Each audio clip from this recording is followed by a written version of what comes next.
March two সচিবালয় কর্মসূচিতে অংশ নিতে শহীদ মিনারে হাজার হাজার শিক্ষক জড়ো হয়েছে। 20% বাড়ি ভাড়া বৃদ্ধির দাবিতে বেসরকারি এমপিওভুক্ত শিক্ষকদের সচিবালয় অভিমুখে মার্চ টু সচিবালয় কর্মসূচিতে অংশ নিতে কেন্দ্রীয় শহীদ মিনারে উপস্থিত হয়েছেন তারা।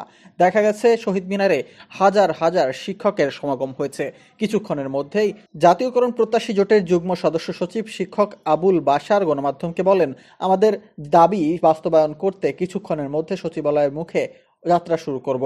তিনি বলেন, শিক্ষকদের উপর পুলিশ হামলা চালিয়েছে, আজকে আমাদের উপর হামলা করলে আরো কঠোর কর্মসূচি ঘোষণা করা হবে। শিক্ষকরা জানান, আমাদের কর্মবিরতি চলবে। 20% বাড়ি ভাড়া, 1500 টাকা মেডিকেল ভাতা ও কর্মচারীদের জন্য 75% উৎসব ভাতার প্রজ্ঞাপন জারি করা না পর্যন্ত কোনো শিক্ষক শ্রেণী কার্যক্রমে অংশগ্রহণ করবেন না।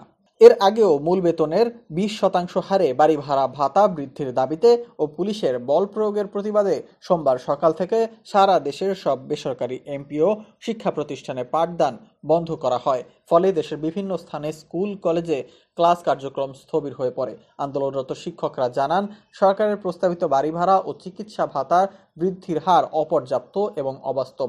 তাই তারা মূল বেতনের সাথে 20% হারে ভাতা বৃদ্ধির দাবি জানিয়ে আসছেন। এর আগে জাতীয় প্রেস ক্লাবের সামনে অবস্থান কর্মসূচি চলাকালে পুলিশ শিক্ষকদের সরাতে গেলে ধস্তাধস্তি ও সাউন্ড গ্রেনেড নিক্ষেপের ঘটনা ঘটে। এতে এলাকায় উত্তেজনার সৃষ্টি হয়। পরে সংগঠনের নেতাদের আহ্বানে শিক্ষকরা শহীদ মিনারে অবস্থান নেন। সেখান থেকেই লাগাতার আন্দোলনের ঘোষণা দেন তারা।